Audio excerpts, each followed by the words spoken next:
আজকে আমাদের এই সংঘ পরম্পরায় শ্রী শ্রী ঠাকুর সেবা, এখানে ঠাকুর সেবার বলতে আপাতত প্রাথমিকভাবে আমরা এই যে শ্রী শ্রী ঠাকুরের পূজার্চনা সেইটিকেই ধরে নিচ্ছি, ঠাকুরের সেবা, নিত্য সেবা সেটাকেই ধরে নিচ্ছি আমাদের আলোচনার সুবিধের জন্য। পরে পরে দেখবো যে কোথায় গিয়ে পৌঁছানো যায়। এখন সেই ঠাকুর সেবা, ঠাকুরের সেবা পূজা ঠাকুর স্বয়ং এর সূচনা করে গেছেন। একেবারে ছোট্টবেলায় তাদের বাড়িতে কামারপুকুরে রঘুবীর শিলা ছিল। আপনারা জানেন সে ঘটনায় রঘুবীর শিলার গল্প আছে যে ক্ষুদিরাম চট্টোপাধ্যায় তার এক আত্মীয় ভাগ্নে হবে, তিনি মেদিনীপুরে থাকতেন, কোনো কর্ম করতেন, সেখানে কোনো কাজ করতেন। সেই ভাগ্নেকে দেখবার জন্যে ক্ষুদিরাম চট্টোপাধ্যায় পায়ে হেঁটে যেতে শুরু করেছিলেন। এবার সারা সকাল থেকে হেঁটে হেঁটে হেঁটে হেঁটে ক্লান্ত হয়ে পড়েছেন। একটি বড় গাছের ছায়ায় বিশ্রাম নিতে নিতে ঘুমিয়ে পড়েছেন। ওখানে তিনি দর্শন পেয়েছিলেন যে একটি কিশোর, তার নবদুর্বা দলশ্যাম, হাতে তীরধনুক, সেই অপূর্ব সুন্দর দেখতে। সে এসে বলছে যে দেখো, এক সাধু আমাকে আগে সেবা পূজা করতো, তারপরে এখানে আশপাশে কোথায় ফেলে দিয়ে চলে গিয়েছিল, আমি খুব অনাদরে অবহেলায় এখানে পড়ে আছি, তুমি আমাকে নিয়ে গিয়ে, আমার খুব ইচ্ছা তোমার বাড়িতে যাই, তোমার কাছে গিয়ে তোমার সেবা পাই, তোমার সেবা গ্রহণ করি, আমার খুব ইচ্ছে। তা ক্ষুদিরাম চট্টোপাধ্যায়ের ঘুম ভেঙে গেল। তিনি খুঁজতে লাগলেন কোথায় কি, আবার মনের ভুল বলে শুয়ে পড়লেন। খানিকটা খুঁজেও ছিলেন, খুঁজে এসে গোটা মাঠ তন্ন তন্ন করে খুঁজেছিলেন, কোথাও কিছু পাননি। আবার শুয়ে ওই এক স্বপ্ন, তিনি এসে বলছেন ওই যে কি বলে কি মুটো ধান গাছ তলে, মুটো ধান গাছ মানে যেখানে গুচ্ছ ধান গাছ রয়েছে সেই তার গোড়ায় কোথাও রয়েছে। উনি গিয়ে খুঁজতে খুঁজতে সেখানে একটি নারায়ণ শিলা পেলেন, ওই রঘুবীর শিলা, এখনো কামারপুকুরে নিত্য পূজিত হচ্ছে রঘুবীর। তা ওই রঘুবীর শিলা নিয়ে এসে তিনি নিত্য পুজো করতেন। এবার ছোটবেলায় বালক গদাধর দেখতো রঘুবীর শিলার বাবা পুজো করছেন প্রত্যেক দিন, স্নান করে আহ্নিক করে তার পূজা। একদিন ক্ষুদিরাম চট্টোপাধ্যায় খুব সুন্দর করে মালা গেঁথেছেন। কোন ফুলের মালা এখন বর্ণনায় নেই, আমার যা মনে হয় হয়তো টগর ফুলের মালা হয়তো হবে, কারণ টগর ফুল চট করে হয়ে যায়, আর নারায়ণকে তো লাল ফুলের মালা দেবে না, সাদা ফুলের মালাই দেবে নিশ্চয়ই। সেই সুন্দর মালা চন্দন টন্দন মাখিয়ে রেখে দিয়েছেন। এবার প্রথমের দিকে পূজায় যা যা করবার কথা সেসব করে, বিধি আছে যে একবার ধ্যান করে তারপর মানস পূজা করতে হয়, ওই হৃৎপদ্মম আসনম দদ্যাৎ ইত্যাদি ইত্যাদি বলে। এবার যখন ক্ষুদিরাম চট্টোপাধ্যায় মানস পূজা করছেন, মানস পূজা মানে হচ্ছে স্মরণ, মানসে আমি পরে বাহ্যিকভাবে দেবতাকে যে যে জিনিস আমি নিবেদন করব সেগুলোই মানসে আমি নিবেদন করছি, মানস পূজা। এবার যখন মানস পূজা করছেন সেই স্মরণ গভীর ধ্যানে পরিণত। এবার বালক গদাই কোথায় বসে আড়ালে বসে বাবার সব ক্রিয়াকলাপ দেখছিল। তার বড় ইচ্ছা ওই যে মালাটি আছে, ওই মালাটির ওপর তার লোগোটি সে পড়বে, এটি তার ইচ্ছা। এবার বাবার স্মরণ মনন যখন গভীর ধ্যানে পরিণত হলো, সে এসে মালাটি তুলে নিজের গলায় পড়ল, যা চন্দন টন্দন ছিল দিয়ে নিজের অঙ্গ সজ্জা করলো। করে এখানে খুব সুন্দর করে লিখেছেন অক্ষয় কুমার সেন শ্রী শ্রী রামকৃষ্ণ পুঁথিতে, সুযোগ পাইয়া গদাধর হেন কালে যতনের গাঁথা মালা পরিলেন গলে, চন্দনে চর্চিত কইলা অঙ্গ আপনার, তথাপি না ধ্যান ভঙ্গ হইল পিতার।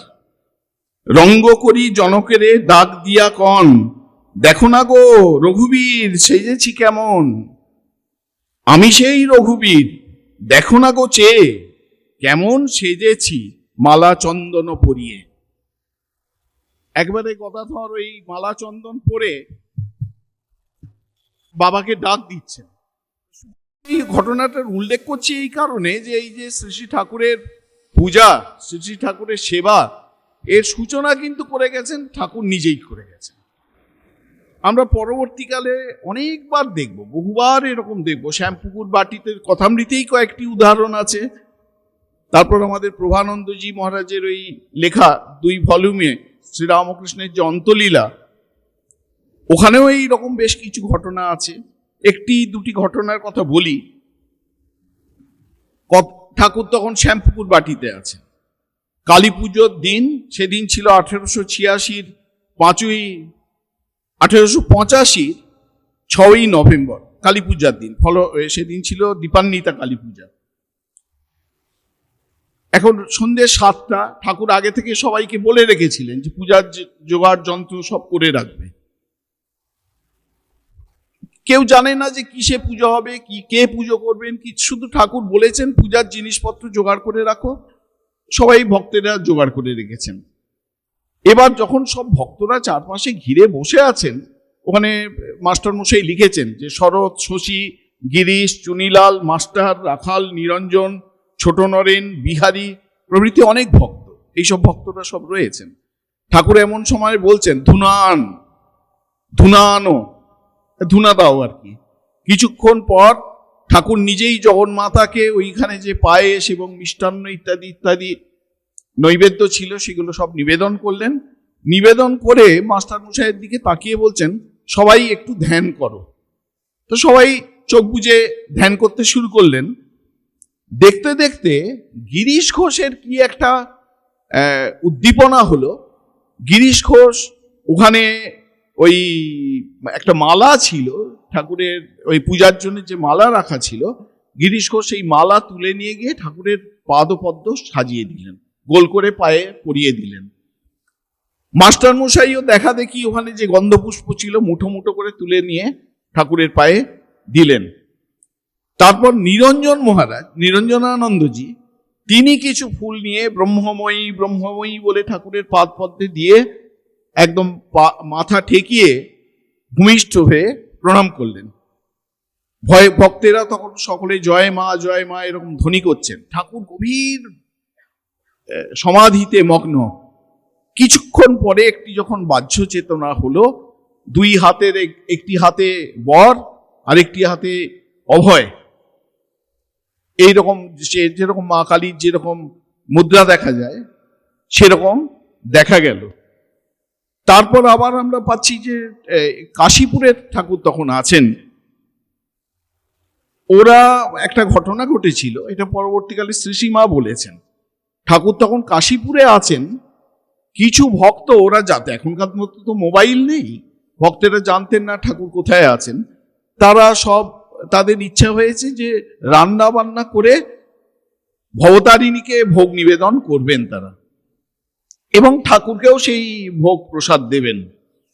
তারা রান্না বান্না, চাল ডাল ইত্যাদি ইত্যাদি নিয়ে দক্ষিণেশ্বরে গেছেন। গিয়ে শুনছেন যে তাদের বস্তুত আকর্ষণ, ঠাকুরই তাদের মুখ্য আকর্ষণ। এবার গিয়ে শুনছেন যে ঠাকুর দক্ষিণেশ্বরে নেই, তিনি শরীর খারাপ, কাশীপুরে গেছেন। তখন তারা করলেন কি, পঞ্চবটিতে রান্না বান্না করে ঠাকুরের একটি ছবি তাদের সঙ্গে ছিল, একদম শেষের দিকের ঘটনা, সেই ছবিতেই ভোগ নিবেদন করে, বা ঠাকুরের ঘরেও হতে পারে, ঠাকুরের ঘরে ঠাকুরের ছবি ছিল, সেখানেও হতে পারে, সেই ছবিতে সমস্ত ভোগ নিবেদন করে পঞ্চবটিতে নিজেরা সেই প্রসাদ পেয়ে সব গুটিয়ে টুটিয়ে কলকাতায় ফিরে এলেন। পরবর্তীকালে যখন কাশীপুরে সেই খবর গেছে মা কাশীপুরে আছেন, ঠাকুর রাত্রির বেলা মাকে বলছেন দেখেছো কি অন্যায় করলে, জগদম্বার জন্য এনে এখানেই সবকিছু দিয়ে গেলে, এখানেই মানে আমাকে আর কি সবকিছু দিয়ে গেলে। মা বলছেন, আমি তো ভয়ে মরি, ভাবি এই অসুখ, কি জানি কি হবে, এ কি বাপু, কেন ওরা এমন করলে। ঠাকুর তখন বারবার ওই কথা বলতে থাকলেন যে কেন এরা এরকম অন্যায় করলো। মায়ের খুব ভয় ধরে গেছে। রাত্রির বেলায় ঠাকুর বলছেন মাকে, বলছেন যে দেখো, তুমি একদম ভয় পেও না, এরপর ঘর ঘর আমার পূজা হবে, একেই সবাই মানবে, তুমি কিচ্ছু ভেবো না। এই সুতরাং এই যে ঠাকুর সেবা, ঠাকুরের সেবা পূজা, ঠাকুর স্বয়ং এটি করে গেছেন। তারপর আর একবার একটি ঘটনা আছে, তখনও ঠাকুর কাশীপুর বা শ্যামপুকুর বাটিতে যাননি, নহবতে মায়ের কাছে একটি ছবি ছিল, ঠাকুরের ছবি, মনে হয় এই ছবিটা, হ্যাঁ হ্যাঁ হ্যাঁ হ্যাঁ হ্যাঁ, সেই ছবি এখন আমাদের মায়ের বাড়িতে আছে। মায়ের কাছে যে ছবি ছিল সেটি এক ব্রাহ্মণের কাছে ছিল, প্রথমে খুব কালো ছিল, পূজা করতে করতে করতে করতে আস্তে আস্তে সেটি পরিষ্কার হয়। তা সেই ছবি নহবতে ঢুকে, ঠাকুর কোনো কাজে নহবতে এসছেন, ঢুকে দেখছেন কুলুঙ্গিতে সেই ছবি রাখা আছে, পূজা হয়, এবং তলায় পুষ্পপাত্রে কিছু ফুল বেলপাতা তখন পড়ে আছে। তা ওরা মায়েরা রান্না করছেন, মা এবং খুব সম্ভবত গোলাপ মা বা কেউ একজন, আমার ঠিক মনে পড়ছে না, তিনি রান্না করছেন, এই নহবতেই বারান্দাতে রান্না করছেন পেছনের দিকে। ওখান থেকে ওরা দেখছেন ঠাকুর ঢুকে, বললেন, ও বাবা, তোমাদের আবার এসব কেন, মানে এইরকম পূজা করা কেন? বলে নিজেই ওই পুষ্পপাত্র থেকে ফুল বেলপাতা দুবার নিয়ে ওই ছবিতে দিয়ে পূজা করলেন। এই যে ছবি, ঠাকুর স্বয়ং সেই পূজা করেছেন, এই ছবি পূজা করেছেন। সুতরাং এই সব ঘটনাগুলো আবার একটা দেখতে পাচ্ছি 1886 16ই এপ্রিল সুরেন্দ্রনাথ মিত্র কিছু, না এটা কয়েকটি ভক্ত, এখানে নাম লেখা নেই, কয়েক গাছি মালা এনেছেন, সুগন্ধি ফুলের মালা। ঠাকুর নিজেই সেই মালা নিজের গলায় দিচ্ছেন। এখানে মাস্টারমশাই লিখছেন, হৃদয়ের মধ্যে হরি আছেন, তাকেই বুঝি পূজা করিলেন, দুই গাছি মালা গলা হইতে লইয়া গিরিশকে দিলেন। আবার প্রসাদ বিতরণ করছেন, মালা প্রসাদ। 18ই এপ্রিল দেখছি সুরেন্দ্র কিছু মালা নিয়ে গেছেন, ওই একইভাবে ঠাকুর নিজে মালা নিজের গলায় দিয়েছেন, চুপ করে বসে আছেন। মাস্টারমশাই মন্তব্য করছেন, যিনি অন্তরে আছেন ঠাকুর তাহারই বুঝি পূজা করিতেছেন। আর এছাড়াও শ্রীরামকৃষ্ণের অন্তর্লীলাতেও আছে, ওই সুগন্ধি ফুল কেউ নিয়ে গেলে মাঝে মাঝে নিজেই মাথার ওপরের ওপরে দিয়ে সমাধিস্থ হয়ে যেতেন। তা সুতরাং এই যে ঠাকুরের যে সেবা পূজা, ঠাকুর স্বয়ং তার সূচনা করে গেছেন। এরপর আমরা দেখতে পাই ঠাকুরের শরীর গেল। এবার এই বিখ্যাত ঘটনা, ঠাকুরের সেই অস্থি নিয়ে দুই দল ভক্তের মধ্যে, এক দলে রামদত্ত ইত্যাদিরা আছেন, তাদের মধ্যে তর্ক বিতর্ক, মনোমালিন্য ইত্যাদির সূচনা হলো। তা রামবাবুর ইচ্ছা যে সেই অস্থি দিয়ে সমাহিত করে জগদ্দানে সেবা পূজার প্রবর্তন করবেন এবং মঠ তৈরি হবে ধীরে ধীরে। কিন্তু এই শশী মহারাজ, নিরঞ্জনানন্দজি এরা ছাড়বেন না। স্বামীজি তাদের অনেক বুঝিয়েছিলেন, দেখ আমরা সন্ন্যাসী মানুষ, আমরা কখন কোথায় থাকি এ তার কোনো ঠিক নেই, আর এই অবতারের দেহাবশেষ এটা তো নিয়ে যা হোক তা হোক করে ফেলে রাখলে হবে না, এর একদম বিধিসম্মতভাবে পূজা করতে হবে, যথোপযুক্ত সম্মান জানাতে হবে। তা রামবাবু যদি সেবা পূজার প্রবর্তন করে চালাতে পারে তো ভালো, তো কিন্তু শশী মহারাজ কিছুতেই ছাড়লেন না। বলা হয় যে কাশীপুরে ওই যে ঘরে ঠাকুরের অস্থি রাখা ছিল, ওই 16ই অগস্ট নিয়ে গিয়ে রাখা হয়েছিল, রাত্রির বেলায় শশী মহারাজ এবং নিরঞ্জন মহারাজ ওই স্কাই লাইট খুলে ওখান থেকে নেমে চুপি চুপি ওই ওখান থেকে কিছু অস্থি অন্য একটা তামার এতে কি বলে কলসিতে স্থানান্তরিত করেছিলেন, করে আবার সেই কলসি যেমনটা ছিল তেমন ওইটাকে ওরা সরিয়ে নেন। তা সেই পরবর্তীকালে বেলুড় মঠে স্বামীজি প্রতিষ্ঠা করেন, তার সেবা পূজাদি চলে আসছে। তা এখন এই যে মনে করুন অবতারের দেহাবশেষের সেবা পূজা, এই সম্পর্কে আমার দুটো মন্ত্রের কথা মনে পড়ছে। এই দুটি হচ্ছে উপনিষদের মন্ত্র। মুন্ডক উপনিষদে আছে। মুন্ডক উপনিষদের 3য় মুন্ডকের প্রথম খণ্ডে 10 নম্বর যে মন্ত্র, সে মন্ত্রে বলা হচ্ছে, ইয়ং ইয়ং লোকং মনসা সংবিভাতি বিশুদ্ধ সত্ত্ব কাময়তে ইয়াংশ্চ কামান তং তং লোকম জয়তে তাংশ্চ কামাং তস্মাদ আত্মজ্ঞম হি অর্চয়েদ ভূতি কামহ। বলছেন যে যারা, এখানে অনেক তাত্ত্বিক কথা আছে, আমি সেগুলোকে একটুখানি ওমিট করে যাচ্ছি, যে আপনারা এমনি সাধারণভাবে জানেন যে আমরা সগুণ ব্রহ্ম নির্গুণ ব্রহ্মের কথা বলি। সগুণ ব্রহ্মকে আমরা কখনো কখনো হিরণ্যগর্ভ বলে ডাকি বা অপরব্রহ্ম বলে ডাকি, আর নির্গুণ ব্রহ্ম হচ্ছেন পরব্রহ্ম। এখন এই মন্ত্রে বলা হচ্ছে যে যিনি সগুণ ব্রহ্মের উপাসনা করেন, হিরণ্যগর্ভের উপাসনা করেন, হিরণ্যগর্ভের সঙ্গে নিজেকে একাত্ম বলে অনুভব করেন, তিনি যে যে লোক কামনা করেন, যে যে বস্তু কামনা করেন, তিনি সেই সেই লোক বা সেই সেই বস্তু প্রাপ্ত হন, অর্থাৎ বাকসিদ্ধ হয়ে যান।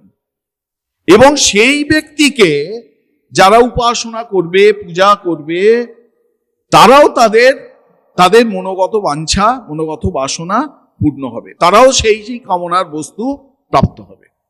অর্থাৎ এই হিরণ্যগর্ভের সঙ্গে একত্ব প্রাপ্ত যে ব্যক্তি, যে যোগী বা সাধক, আমাদের ভারতবর্ষে দেখেন, আমরা দেখি না এত যোগী, এত সাধক, এবং হাজার হাজার লক্ষ লক্ষ মানুষ তাদের পেছনে ধেয়ে চলেছেন। কেন? তার কারণ এটি উপনিষদ বাক্য, যে যিনি ভগবান লাভ করেছেন, সগুণ ব্রহ্মের অনুভূতি হয়েছে, তার কাছে প্রার্থনা করলে, তাকে পূজা করলে, আমি যা প্রার্থনা করব আমার প্রার্থনা পূরণ হবে, মনোবাঞ্ছা পূরণ হবে। এই কল্পতরু উৎসবের দিন আমাদের কাশীপুরে এত মানুষের যে ভিড়, তারপরের মন্ত্রে বলা হচ্ছে, অর্থাৎ এটি তৃতীয় মুণ্ডকের দ্বিতীয় খণ্ড, তার যে প্রথম মন্ত্র, সেখানে আর একটা কথা বল, দুটো মন্ত্রই কিন্তু একসঙ্গে পড়তে হবে, না হলে মানুষ বিপথে চালিত হওয়ার সম্ভাবনা থাকবে। সবেদৈ তৎ পরমং ব্রহ্মধাম যত্র বিশ্বম নিহিতম ভাতি শুভ্রম উপাসতে পুরুষম ইয়ে হি অকামা তে শুক্রম এতৎ অতিবর্তন্তি ধীরাহ। বলছেন ওই যে সগুণ ব্রহ্মের সঙ্গে একাত্ম প্রাপ্ত যে ব্যক্তি, যিনি সগুণ ব্রহ্মের সঙ্গে একাত্ম হয়েছেন, যে যোগী বা যে সাধক, তার কাছে মুমুক্ষু ব্যক্তি যদি প্রার্থনা করে, মুমুক্ষু সাধক যদি প্রার্থনা করে, তারাও তার ফল পাবে। আমি যদি সকাম হয়ে কোনো কামনার বস্তু প্রার্থনা করি, আমি কামনার বস্তুও পাবো। আর যদি নিষ্কাম হয়ে বা নিষ্কাম হওয়ার জন্য প্রার্থনা করি, আমি প্রার্থনা করি আমি যাতে ভালো সাধু হতে পারি, আমি প্রার্থনা করলাম আমার যাতে ভক্তি হয়, আমি প্রার্থনা করলাম আমার যাতে জ্ঞান হয়, জ্ঞান ভক্তি হয়, তাহলে আমারও মনোবাসনা পূর্ণ হবে। যে যা চাইবে, অর্থাৎ কথাটা দাঁড়ালো এই, যে এই যোগীর কাছে, সিদ্ধ যোগীর কাছে, সিদ্ধ সাধকের কাছে যে যা চাইবে সে তাই পাবে। এখন যোগী বা যথার্থ সিদ্ধ পুরুষের সেবাতেই যখন এই রকম লাভ হচ্ছে, তখন স্বয়ং অবতারের কাছে কেউ যদি গিয়ে সেই রকম প্রার্থনা করে, স্বয়ং অবতারের দেহাবশেষের কাছে গিয়ে কেউ যদি সেরকম প্রার্থনা করে, তার সেবা পূজা করে, এই যে অনন্ত ফল দান করবে, এতে আর বলার কোনো কিছু নেই।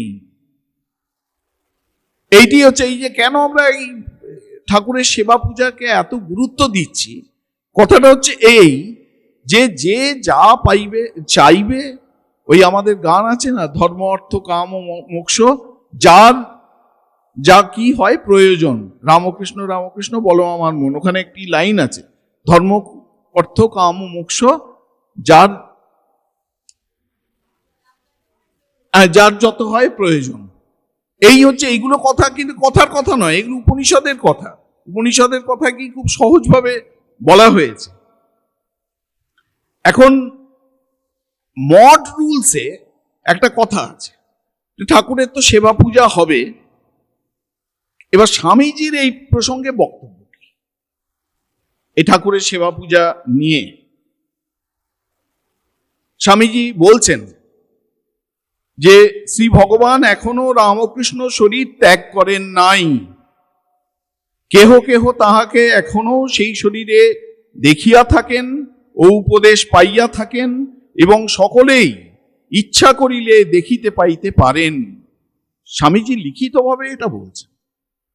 বলছেন এখনো ভগবান শ্রীরামকৃষ্ণ শরীর পরিত্যাগ করেন নাই, এবং যে তাকে দেখবার ইচ্ছে করবে সেই যদি আন্তরিক হয় এখনো তাকে দেখতে পারেন। যতদিন তিনি পুনর্বার স্থূল শরীরে আগমন না করিতেছেন ততদিন তাহার এই শরীর থাকিবে। সকলের প্রত্যক্ষ না হইলেও তিনি যে এই সংঘের মধ্যে থাকিয়া এই সংঘকে পরিচালিত করিতেছেন ইহা সকলেরই প্রত্যক্ষ। এরপর স্বামীজি আমাদের এই যে ঠাকুরের সেবা পূজা, ঠাকুরের সেবা পূজা তো ভক্তি ছাড়া হবে না।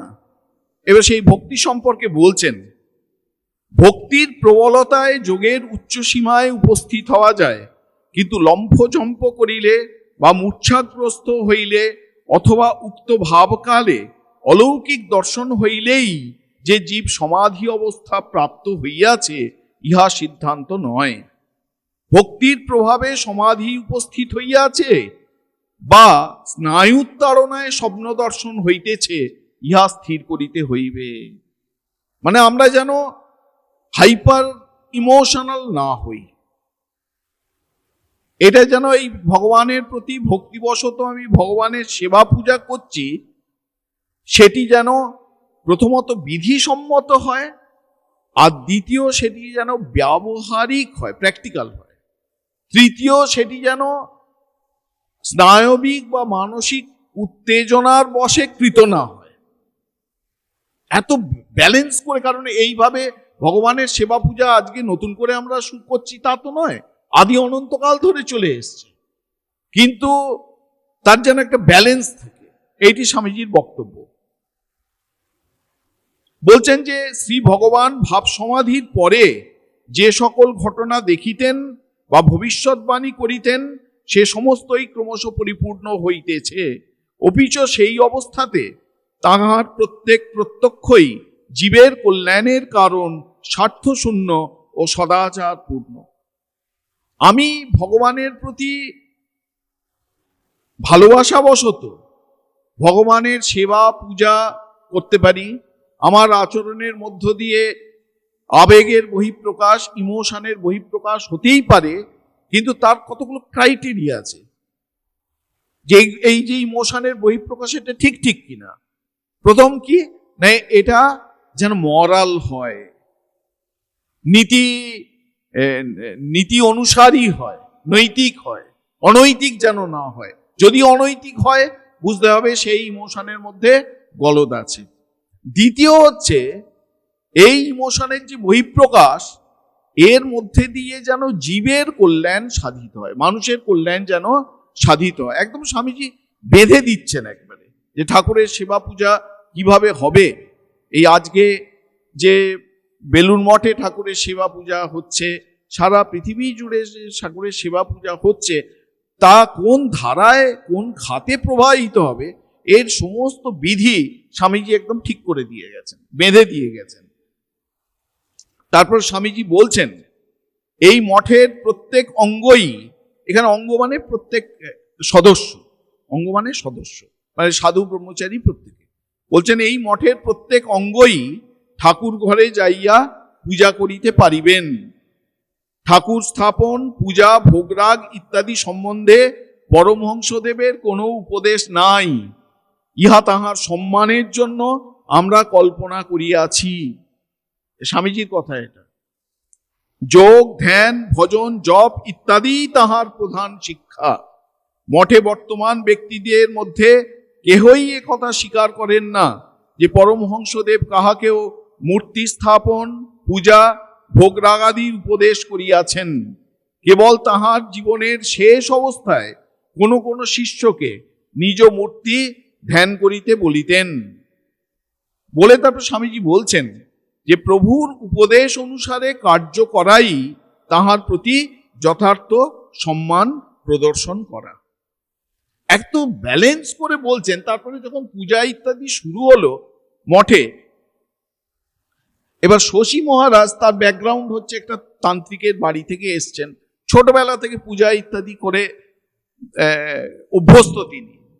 ঠাকুরের সেবা পূজা মূলত শশী মহারাজের উদ্যোগে শুরু হলো।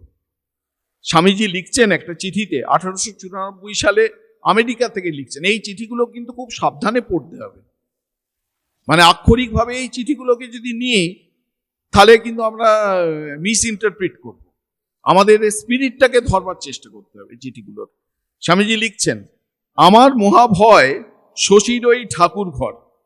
ঠাকুর ঘর মন্দ নয়, তবে ওইটি অল ইন অল করে সেই পুরনো ফ্যাশনের ননসেন্স করে ফেলবার একটা টেন্ডেন্সি শশীর ভিতর আছে। আমার তাই ভয়। আমি জানি শশী ও নিরঞ্জন কেন এই পুরনো ছেঁড়া সেরিমোনিয়াল নিয়ে ব্যস্ত। ওদের স্পিরিট চায় ওয়ার্ক, কোনো আউটলেট নেই, তাই ঘন্টা নেড়ে এনার্জি খরচ করে। এত সাংঘাতিক সাংঘাতিক কথা স্বামীজি বলছেন। আরো মানে শশী মহারাজকে এত পূজার ব্যাপারে এত মানে আমরা কল্পনা করতে পারবো না। একটা এমনকি যখন মাদ্রাজে চলে গেছেন, ঠাকুরকে ভোগ নিবেদন করতেন, রাত্রে লুচি ওই স্টোভ জেলে একটা একটা করে লুচি ভাজা হচ্ছে, তুলে নিয়ে গিয়ে ঠাকুরকে নিবেদন করছেন। একেবারে তার, এবং মহেন্দ্রনাথ দত্ত লিখছেন, শশী মহারাজ যখন ধ্যান করতে বসতেন চোখ বোঝা মাত্রই সমাধি। কিন্তু সেই মানুষ সমাধির আনন্দ পরিত্যাগ করে ঠাকুরের ওই সেবা পূজা নিয়ে ছিলেন। পরবর্তীকালে শশী মহারাজ দেবমাতাকে বলেছেন যে ঠাকুর আমাকে তার সেবা পূজার ব্যাপারে বিশেষ নির্দেশ দিয়েছিলেন, যা হয়তো তিনি অন্য কাউকে বলেননি।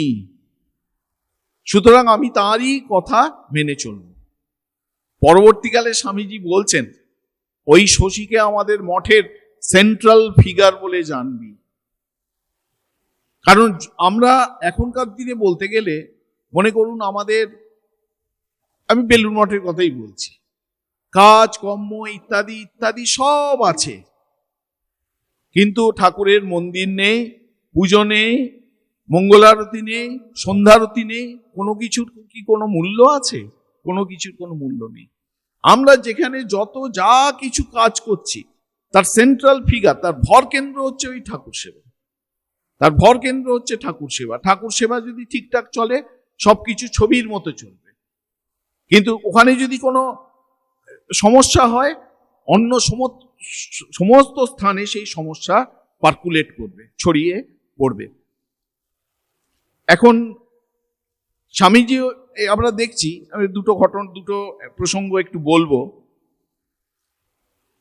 স্বামীজি আর একটা জায়গায় বলছেন, স্বামীজি যে এই যে বিধিবদ্ধ পূজার সম্পর্কে মাঝে মাঝে কটাক্ষ করছেন, ওটা হচ্ছে ব্যালেন্স করবার জন্য, যেন পূজাটাই অল ইন অল হয়ে না যায়, বা এটা যেন মানে একটা ঠাকুর বাড়ি মাত্র হয়ে না দাঁড়ায়, যেখানে অন্য আর কিচ্ছু শাস্ত্রপাঠ নেই, জপ নেই, ধ্যান নেই, নৈতিক মানোন্নয়নের প্রসঙ্গ নেই, কেবলমাত্র ঠাকুর সেবাটাই একমাত্র অবলম্বন, এটা যেন না হয়ে দাঁড়ায়। এই জন্য স্বামীজি এরকম ভাবে গার্ড দিচ্ছেন। এইসব কথাগুলো আমাদের বুঝতে হবে। স্বামীজি লিখছেন, বলছেন আমাদের মঠের দুজন গুরু ভাইয়ের একটু শরীর পেট খারাপ হয়েছিল, স্বামীজির কাছে আমেরিকায় খবর গেছে। স্বামীজি বলছেন ওদের এত শরীর খারাপ বারবার হচ্ছে কেন? ওদের ওই দীনাহীনা ভাব, ওটাই হচ্ছে ওদের বারবার শরীর খারাপের মূল কারণ। লিখছেন, দীনাহীনা ভাবের ঠেলায় অস্থির, বীর্যমসি বীর্যম, বলমসি বলম, ওজসি অজহ, সহসি সহময়ী দেহি। আমাকে বীর্য দাও, তুমি বীর্য স্বরূপ, তুমি আমায় বীর্য দাও হে ভগবান। তুমি বল স্বরূপ, তুমি আমাকে বল দাও। তুমি ওজস স্বরূপ ভিগার, তুমি ওজস স্বরূপ, তুমি আমাকে ওজন প্রদান করো। তুমি সহ্য শক্তির স্বরূপ, এম্বডিমেন্ট অফ পারসিভিয়ারেন্স, তুমি আমাকে সহ্য শক্তি দাও বলে লিখছেন। রোজ ঠাকুর পূজার সময় যে আসন প্রতিষ্ঠা, আত্মানম অচ্ছিদ্রম ভাবয়েত, ওর মানে কি? ওর মানে এই, ওই প্রত্যেক দিন ওই আসন পেতে বসে ওই যে আসন শুদ্ধি করতে হয় না, আধার শক্তে নমঃ, হ্যাঁ, পৃথিৎপয়া ধৃতা লোকা দেবীত্বং বিষ্ণুনাথ ধৃতা ইত্যাদি ইত্যাদি। বলছেন ওর মানে হচ্ছে এই যে তুমি বীর্য স্বরূপ, তুমি আমাকে বীর্য দাও, তুমি সহ্য শক্তির স্বরূপ, তুমি আমাকে সহ্য শক্তি দাও, তুমি ওজস স্বরূপ, তুমি আমাকে ওজ দাও, তুমি বলস্বরূপ, তুমি আমাকে বল প্রদান করো। এইসব স্বামীজি বলছেন। এখন এই যে ঠাকুর সেবা বা পূজা ইত্যাদির কথা, আমরা ঠাকুর সেবা মানে কিন্তু কেবলমাত্র ওই পূজাটুকু নয়, তার সমস্ত একদম ভোরবেলা থেকে শুরু করে ঠাকুর তোলা থেকে শুরু করে ঠাকুরকে দাঁত মাজার ব্যবস্থা শশী মহারাজ করতেন। ওই নিম ডাল ছোট ছোট ছোট ছোট করে কেটে রাখতেন, থেঁতো করে দিতেন।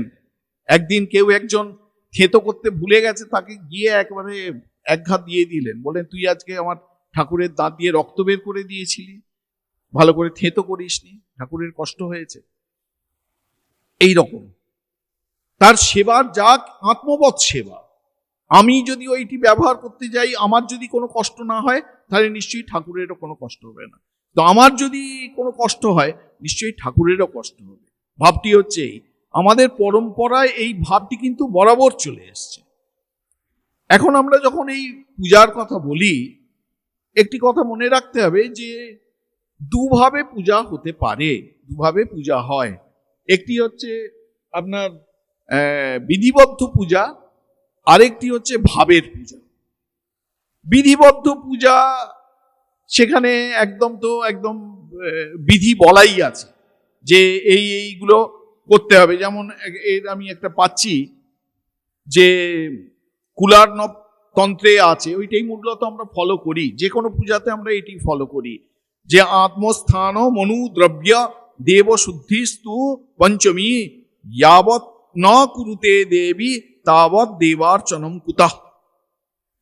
বলছেন এই পূজায় বসে আত্মশুদ্ধি, স্থান শুদ্ধি, মনু মানে হচ্ছে মন্ত্র, মন্ত্র শুদ্ধি, হ্যাঁ, যেমন আমরা অং ওইং অং, কং ওইং ওইং কং, চং ওইং চং, টং ওইং টং, তং ওইং তং, পং ওইং পং, জং ওইং জং, সং ওইং সং, মন্ত্রকে শুদ্ধ করা হচ্ছে। এই যে এটা দ্রব্য শুদ্ধি, দেবতা পূজা দ্রব্য শুদ্ধি আমরা যে করি, ধেনু মুদ্রা দেখাই, ওই দ্রব্য শুদ্ধি হচ্ছে। দেব শুদ্ধি, একটা প্রশ্ন একটা উঠতে পারে যে দেবতা কি এতক্ষণ অশুদ্ধ ছিলেন যে দেবতাকে আবার শুদ্ধির প্রয়োজন হচ্ছে? না, দেবতা অশুদ্ধ ছিলেন না, কিন্তু দেবতা যে নিত্য শুদ্ধ বুদ্ধ মুক্ত সেটি আমি ধারণা করতে পারছি না। বাহ্য কিছু ক্রিয়াকলাপের মধ্যে দিয়ে সেই ধারণায় আমি প্রতিষ্ঠিত হওয়ার চেষ্টা করছি, এটাই হচ্ছে দেবশুদ্ধি। বলছেন যে এই পাঁচটি শুদ্ধি আমাদের যদি পূজার প্রকরণ ভালো করে দেখা যায়, আমরা দেখবো এই পাঁচটি পঞ্চশুদ্ধির কথা বলা রয়েছে। আসন শুদ্ধি, জলশুদ্ধি, পুষ্পশুদ্ধি, করশুদ্ধি, মন্ত্রশুদ্ধি, ভূতশুদ্ধি। ভূতশুদ্ধির মধ্যে দিয়ে আমরা আত্মশুদ্ধি করি, প্রাণায়াম করি না, আত্মশুদ্ধি করি। এখন এই পাঁচটি শুদ্ধি করে তবে আমরা কি করব? পূজার ইত্যাদি করবার যোগ্যতা অর্জন হবে। আমি নিজে দেবতা হয়ে উঠব, তারপর আমি দেবতার আরাধনা আমি করব। এই পাঁচটি এখানে বলা হচ্ছে, যাবৎ ন কুরুতে দেবী তাবৎ দেবার্চনম কুতঃ। যতক্ষণ না এই পাঁচটি শুদ্ধি আমি করে ফেলতে পারছি, ততক্ষণ কিভাবেই বা আমি দেবীর পূজার যোগ্য, দেবীকে পূজা করবার যোগ্য হয়ে উঠলাম। কুলার্ণব তন্ত্রে আছে এটা। বৈষ্ণবরাও এরকম দ্বাদশ শুদ্ধির কথা বলেন। বৈষ্ণব শাস্ত্রেও যেমন গৌতমীয় তন্ত্র, হরিভক্তি বিলাস, ভক্তিরসামৃত সিন্ধু, এই সমস্ত জায়গায় ওখানে ওই শুদ্ধির কথা বলা হয়েছে, বৈধি ভক্তি বলা হয়। এগুলো হচ্ছে বৈধি ভক্তির প্রকরণ। 64 অঙ্গের সাধন, 64 অঙ্গের সাধন হচ্ছে ওইগুলি। এইখানে আমার হাতে কিছু আছে যে বলছেন, ভগবত গৃহে গমন, যাত্রা উৎসবাদিতে ভগবানের অনুগমন। ভগবানকে বয়ে নিয়ে যাওয়া হচ্ছে, তার পেছন পেছন আমি রাস্তায় দাঁড়িয়ে আছি হাত জোর করে, অন্তত কয়েক পা আমি এগিয়ে গিয়ে সেই মিছিলের সঙ্গে সঙ্গে যাব, এটি তার প্রতি শ্রদ্ধা জানানো হলো। তারপর ভগবত পূর্বক, ভক্তিপূর্বক ভগবত প্রদক্ষিণ, ভগবানকে ডান দিকে রেখে ক্লক ওয়াইজ আমি ঘুরলাম এবং ভগবানকে মাঝে মাঝে দর্শন করছি। এগুলো সব বৈষ্ণবীয় শাস্ত্রে আছে এগুলো। এর মধ্য দিয়ে কি হবে? আমার পাদ শুদ্ধি, আমার পা গুলো ভগবান দিয়েছেন এইগুলো করবার জন্য। এইরকম করে আমি আমার পাদ শুদ্ধি করব, এনশিওর করব। তারপর বলা হচ্ছে ভগবানের পূজার জন্য ভক্তিপূর্বক পত্রপুষ্প ইত্যাদির উত্তোলনের জন্য হস্তদ্বয়ের যে শুদ্ধি, তাহাই অন্যান্য সমস্ত করশুদ্ধি অপেক্ষা শ্রেষ্ঠ। পূজায় বসে আমরা ওই একটা রক্তপুষ্প রক্তচন্দন দিয়ে ক্লিং ওয়িং ফট বলে গন্ধ নিয়ে ফেলে দিই, ওটা তো একটা আছে। কিন্তু সকালবেলায় আমি যে, সবার তো আর পুজো করবার সামর্থ্যও হয় না, সুযোগও হয় না, ইচ্ছে থাকলেও সুযোগ হয় না। কিন্তু ভগবানের জন্য সকালবেলায় একটু ফুল তুলে দিলাম, একটু বেলপাতা তুলে দিলাম, একটু তুলসী পাতা তুলে দিলাম, এটিও কিন্তু আমি এই হাত দিয়ে করেছি, তো এতেই আমার করশুদ্ধি সাধিত হয়েছে। সেই এতে গেছেন শশী মহারাজ, রেঙ্গুনে গেছেন।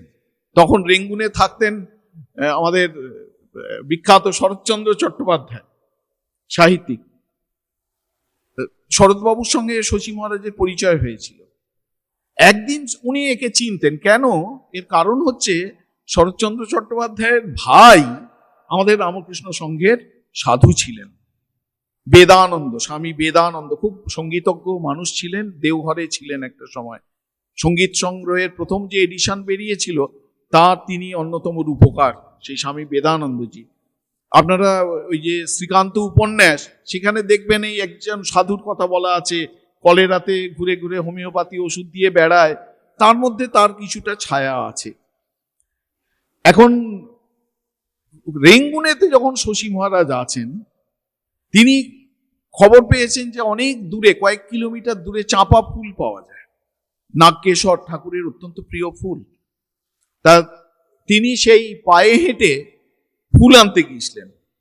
এবার ফুল নিয়ে যখন ফিরছেন তখন শরৎচন্দ্রের সঙ্গে দেখা হয়েছে। শরৎচন্দ্র জিজ্ঞেস করলেন যে আপনি কোথায় গিয়েছিলেন? তো উনি বললেন এত দূর পায়ে হেঁটে কি করতে গিয়েছিলেন, কি দরকার ছিল? তা শশী মহারাজ তখন বললেন যে ঠাকুরের জন্য ফুল আনতে গিয়েছিলাম, ঠাকুরের অত্যন্ত প্রিয়।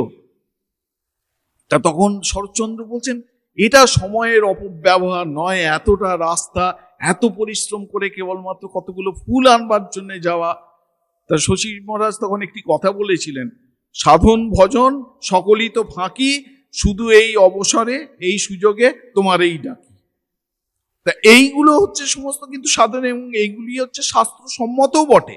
এগুলো কেবলমাত্র ইমোশনের বহিঃপ্রকাশ কিন্তু নয়, এগুলো শাস্ত্রসম্মত। তারপর ভক্তিপূর্বক ভগবানের নাম কীর্তন, রূপ গুণকীর্তন, এগুলো হচ্ছে বাক্যের শুদ্ধি। আমরা যে স্তব পাঠ করছি, মন্ত্র পাঠ করছি, এই হচ্ছে বাক্য শুদ্ধি, হচ্ছে মন্ত্র শুদ্ধি, হচ্ছে ভগবানের লীলা গুণকথা শ্রবণ করছি, এতে হচ্ছে কর্ণশুদ্ধি হচ্ছে। তারপর ভগবানের পাদোদক ও নির্মাল্য পুষ্প মাল্য ইত্যাদির ধারণ, এইগুলি হচ্ছে মস্তকের শুদ্ধি, মাথায় ঠেকাতে হয়। আপনারা কোনো বৈষ্ণব কোনো মন্দির টন্দিরে গেলেই দেখতে পাবেন, তারা ওই নির্মাল্য নিয়ে মাথায় ঠেকিয়ে তার আঘ্রাণ করবেন, গন্ধ নেবেন, এই মস্তক শুদ্ধি। এইগুলো আমরা অজান্তেই এইগুলো কিন্তু ফলো করি, প্রত্যেকটাই আমরা প্রায় বলতে গেলে ফলো করি, কিন্তু আমরা জানি না যে এইগুলো শাস্ত্রে এইসব বিধিগুলো রয়েছে, এই পরম্পরার মধ্যে এটি আছে। আপনারা যদি কথামৃত বা লীলা প্রসঙ্গ, রামকৃষ্ণ পুঁথি খুব খুঁটি আমরা দেখি, আমরা দেখবো ঠাকুর একেবারে অক্ষরে অক্ষরে এইগুলো করে গেছেন, মা এগুলো অক্ষরে অক্ষরে করে গেছেন। তা এই গেল বিধিবদ্ধ পূজার কথা। আরেকটা পূজার কথা আমি বলেছিলাম, সেটি হচ্ছে ভাবের পূজা। সেটি হচ্ছে ভাবের পূজা। ভাবের পূজাতে ওই যা শাস্ত্রীয় বিধি আছে, ভাবের পূজাতে সেই সব বিধি অনেক সময় পালন করা হয় না, আমি বলবো না, করা সম্ভব হয়ে ওঠে না।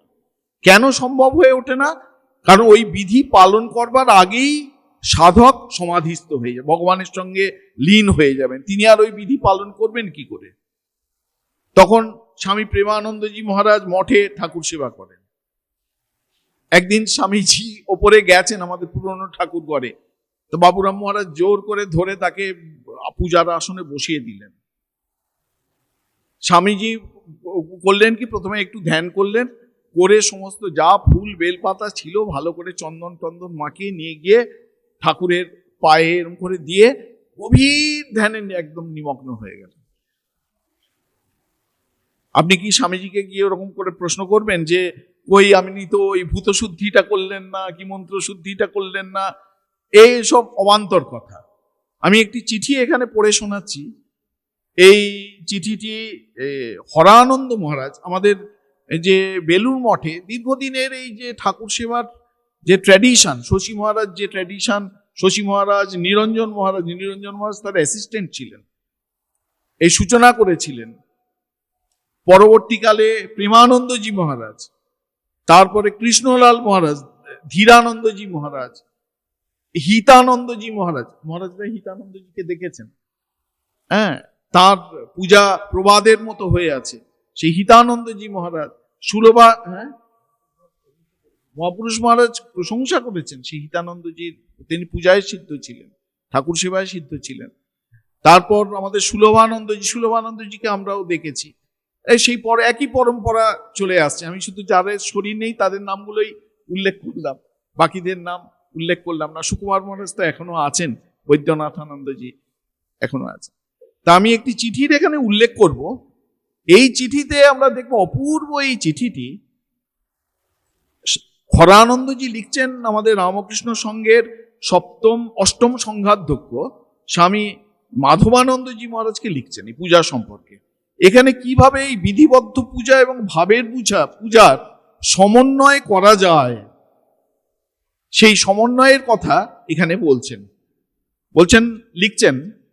এটা কাশী অদ্বৈত আশ্রম থেকে 56 সাল 30 অগস্ট লেখা চিঠিটা।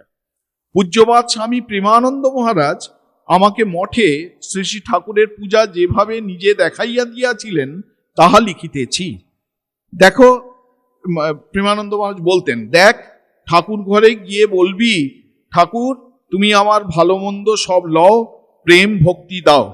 তারপর আসনে বসিয়া আচমন, সামান্যার্ঘ্য, আসন শুদ্ধি, পুষ্পশুদ্ধি, ভূতাপসারণ, সংক্ষেপে ভূতশুদ্ধি 4টি মন্ত্রে, ব্র্যাকেটে লেখা, প্রাণায়াম রিং মন্ত্রে 4 বার, করন্যাস অঙ্গন্যাস ঠাকুরের মন্ত্রে করিয়া ঠাকুরের ধ্যান, এখানে তখনকার দিনে ঠাকুরের ধ্যান হতো, ওং ধ্যায়েত শিরসি শুক্লাব্জি ইত্যাদি ইত্যাদি মন্ত্রে হতো। ঠাকুরের ধ্যান অর্থাৎ গুরুর ধ্যান করিয়া ঠাকুরকে স্নান করাইবে। এবং কি মন্ত্রে স্নান করাইবে সেটা ব্র্যাকেটের মধ্যে লেখা আছে। এই 4 বেদের 4টি প্রাথমিক মন্ত্র, প্রারম্ভিক মন্ত্র, সহস্র শীর্ষা পুরুষা সহস্রাক্ষ সহস্রপাত সভূমিং সর্বত স্মৃত্বা অত্যাতিষ্ঠ দশাঙ্গুলম ইত্যাদি 4টি মন্ত্রে এখানে লেখা আছে। ইত্যাদি 2 লাইন মন্ত্রে করাইবে। তাহার পর শ্রী ঠাকুরের ফটো মুছিয়া ঠাকুরের মাথায় একটি লাল ও সাদা চন্দনের ফোঁটা দিবে। পরে সাদা চন্দনে 2টি তুলসী পাতা ডুবাইয়া ঠাকুরের পায়ে, ব্র্যাকেটে লেখা আছে ফটোতে, নমস্তে বহুরূপায় বিষ্ণবে পরমাত্মনে স্বাহা বলিয়া দিবে। পরে একটি অর্ঘ্য ঠাকুরের পায়ে দিয়া নৈবেদ্য নিবেদন করিয়া দিবে। স্নান করিয়ে অর্ঘ্য দিয়ে নৈবেদ্য নিবেদন করিয়া দিবে। তাহার পর বিশেষার্ঘ্য পুনরায় গুরুধ্যান করিয়া দশোপচারে পূজা করিবে। আমরা কিন্তু এটা বিধির বাইরে, কিন্তু প্রথমেই নৈবেদ্য নিবেদন করে দেয়া হলো, স্নান করিয়ে নৈবেদ্য নিবেদন করে দেয়া হলো, তারপর আবার দশোপচার পূজা হচ্ছে। তিনি অর্থাৎ বাবুরাম মহারাজ এই সময়ে ঠাকুরকে মালা পরাইতেন। বেদিতে যেখানে আত্মারামের কৌটা ছিল তথায় একটি অর্ঘ্য দিতেন। বেদিকে ফুল দিয়া সাজাইতেন, ঠাকুরের পাদুকায় অর্ঘ্য দিতেন। তিনি সমস্ত দ্রব্য উৎসর্গের সময় নমঃ মন্ত্র ব্যবহার করিতেন। কেবল তাম্বুলের সময় বলিতেন নিবেদয়ামি। আমি তাহাকে বারবার জিজ্ঞাসা করিয়াছি, মহারাজ, পূজার পূর্বেই স্নান করাইয়া একটি অর্ঘ্য দিয়া নৈবেদ্য নিবেদন, এটি কি রকম? এখনো তো ধূপ দ্বীপ নিবেদন করা হলো না, চন্দন নিবেদন করা হলো না, বেলপাতা নিবেদন করা হলো না ইত্যাদি। তার আগেই ওই স্নান করিয়ে এই অর্ঘ্য দিয়ে নৈবেদ্য নিবেদন, এটি কিরকম? তাহাতে তিনি বলিয়াছিলেন, দেখ, আমাদের ঠাকুর স্নান করিয়া থাকিতে পারিতেন না, তিনি কিছু খাইতেন, সেই জন্য ভগবান নিজে যে রূপ ব্যবহার করিয়াছেন সেই রূপ করি, তাহা ভিন্ন জানব কি রূপে বল? তিনি খেলেই সব তুষ্ট। ঠাকুরকে পূজা করিয়া তিনি শিব ইত্যাদির পূজা করিতেন। ইতি দাস হরানন্দ। অপূর্ব চিঠিটা। একটা কিন্তু সাবধানে মনে রাখতে হবে, কাল থেকেই তো আপনারা যারা যারা পুজো করেন এরকম করে করতে শুরু করবেন না কিন্তু। এইগুলো খুব উচ্চ ঠাকুরের পার্ষদ বলছেন, আর একজন খুব উচ্চ অধিকারীদের বলছেন। আমরা ওই যে ভাব নিয়ে করবার কথা বলছেন, বিধিবদ্ধ পূজাতেই সেই ভাবকে বজায় রাখবার চেষ্টা করতে হবে। বক্তব্য হচ্ছে এই। কারণ এই যে বিধিবদ্ধ পূজা, এখন এখানেও কতগুলো কথা আছে। যে মনে করুন কোনোদিন আমাদের এতে বিধিবদ্ধ পূজায় আমাদের মানস পূজার বিধান আছে, মাথায় ফুল দিয়ে হৃৎপদ্মম আসনম দদ্যা সহস্রার চিতামৃত ইত্যাদি ইত্যাদি আছে। এখন কোনোদিন হয়তো যে কোনো কারণে, এটা কোনো আশ্রমের কথা বলছি না, আশ্রমে না, ব্যক্তিগত স্তরে হয়তো ওই পূজা করা গেল না। নিত্য পূজা যদি হয় নিত্য দিন সেটা কিন্তু করতে হবে। দশোপচারে না হলে পঞ্চোপচারে, পঞ্চোপচারে না হলে অন্তত 3টে উপচারে, ধূপদীপ না হলেও হবে, করতেই হবে। এখানে বিধি আছে, ওই রুদ্রজামল, গৌতমীয় তন্ত্র, কুলার্ণব তন্ত্র ইত্যাদি ইত্যাদিতে বলা আছে যে কখনো কখনো এরকম মানুষের জীবনে খুব কঠিন সময় আসে, যেমন হয়তো এমন দুর্ভিক্ষ হয়ে গেল আর সম্ভব হচ্ছে না, বা রাষ্ট্র বিপ্লব হয়ে গেল, নগরে একদম খুব আন্দোলন, খুব প্রতিবাদ আন্দোলন, যুদ্ধ বিগ্রহ এইরকম হয়ে গেল। এই করোনা গেল, হয়তো করোনা খুব শোচনীয় পরিস্থিতি হয়ে গেছে। তখন যত সংক্ষেপেই হোক কিন্তু পূজাটি করতে হবে। যদি একান্ত বাহ্য পূজা না করা যায় তো অন্তত মানস পূজাটি করতেই হবে। যেহেতু আমি ওই নিত্য পূজা করব বলে নিত্য পূজা চলে আসছে, তার সংকল্প করেছি, কিন্তু ওটি হচ্ছে একদম বিশেষ অবস্থার, বিশেষ এক্সেপশনাল কেসের ওটা ব্যবস্থা, ওটি রোজকার ব্যবস্থা নয়। রোজকার ব্যবস্থা হচ্ছে ওই পূজা করতেই হবে যদি আমি ওই রকম ভাবে নিত্য পূজা করব বলে এরকম সংকল্পিত থাকে। এখন কথা হচ্ছে এইটা যে একবার নিরঞ্জনানন্দজি মহারাজ, এটা খুব সম্ভবত বরানগরের ঘটনা, বরানগর বা আলমবাজারের, আমার ঠিক এই মুহূর্তে মনে পড়ছে না। তিনি সকালবেলায় ঠাকুর পূজার জন্য মিষ্টি কিনতে গেছেন। এবার মিষ্টি কিনে ফিরছেন যখন, কলকাতার রাস্তায় দেখছেন যে একজন মা, তার সঙ্গে খুব দরিদ্র, হতদরিদ্র অবস্থা, তার সঙ্গে একটি শিশু, সেও অনেকদিন খায়নি দেখেই বোঝা যাচ্ছে। তা মহারাজের হাতে ওই মিষ্টির হাঁড়ি দেখে সে বায়না ধরেছে, আমি মিষ্টি খাবো। অনেক মা তাকে নানাভাবে, মা বুঝতে পেরেছেন এরা সন্ন্যাসী আর পূজার জন্য মিষ্টি নিয়ে যাচ্ছে। তা মা অনেক তাকে বাচ্চাটিকে নিবৃত্ত করার চেষ্টা করলেন, কিছুতেই বাচ্চাটি শুনলো না।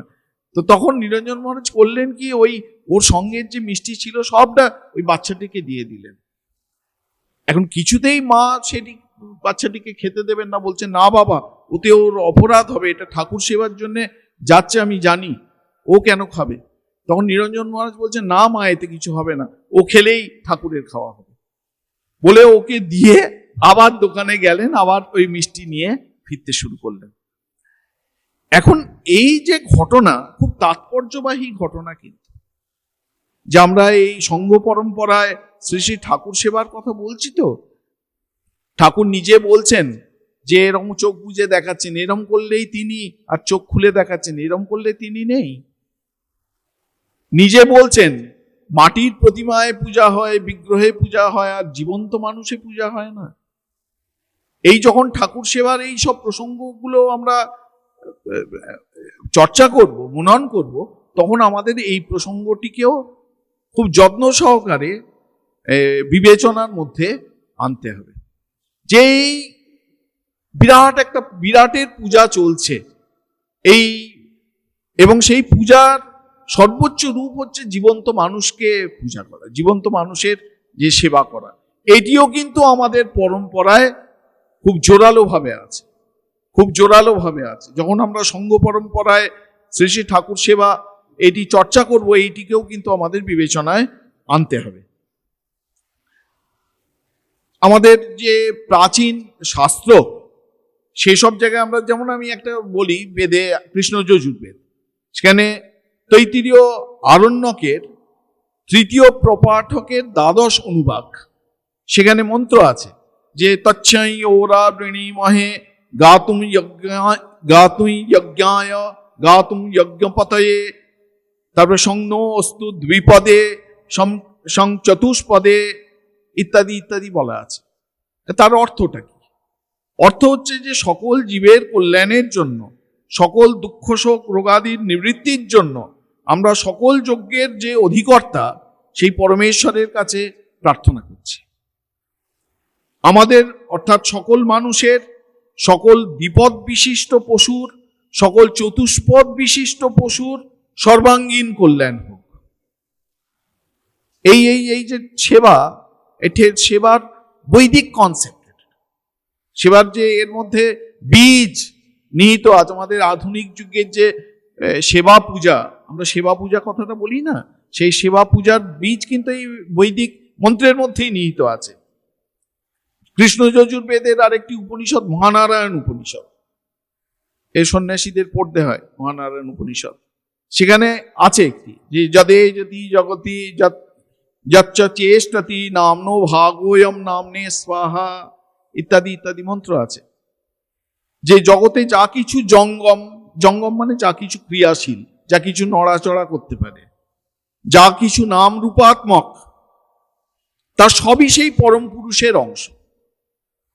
যা কিছু স্থাবর, যা কিছু নড়াচড়া করতে পারে না, আর যা কিছু নড়াচড়া করতে পারে, তাহলে বাকিটা রইল কি? মানে সবকিছু ইনক্লুডেড হয়ে গেল। যা কিছু স্থাবর এবং যা কিছু জঙ্গম যখন বললাম, তাহলে সবকিছুই ইনক্লুডেড হয়ে গেল। মানে সেই পরমেশ্বর ব্যতীত আর কিছু নেই। যে আমি চোখ খুলে যা দেখি সবই পরমেশ্বর। বলছেন তার মধ্যে, তার উদ্দেশ্যে আমি আহুতি দিচ্ছি। কার উদ্দেশ্যে আহুতি দিচ্ছি? সেই পরমেশ্বর যিনি এই স্থাবর এবং জঙ্গম রূপে অভিব্যক্ত আমার কাছে প্রতীত হচ্ছেন, তার উদ্দেশ্যে আমি আহুতি দিচ্ছি, তার উদ্দেশ্যে আমি এই পূজা করছি।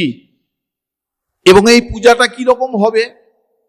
তৈত্তির উপনিষদে আছে, শ্রদ্ধয়া দেয়ম অশ্রদ্ধয়া দেয়ম, অশ্রদ্ধয়া দেয়ম মানে অশ্রদ্ধয়া অদেয়ম, শ্রিয়া দেয়ম হ্রিয়া দেয়ম ভিয়া দেয়ম সংবিদা দেয়ম।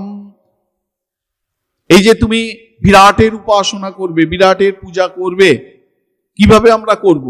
না শ্রদ্ধার সঙ্গে দেবো, শ্রদ্ধার সঙ্গে পূজা করব।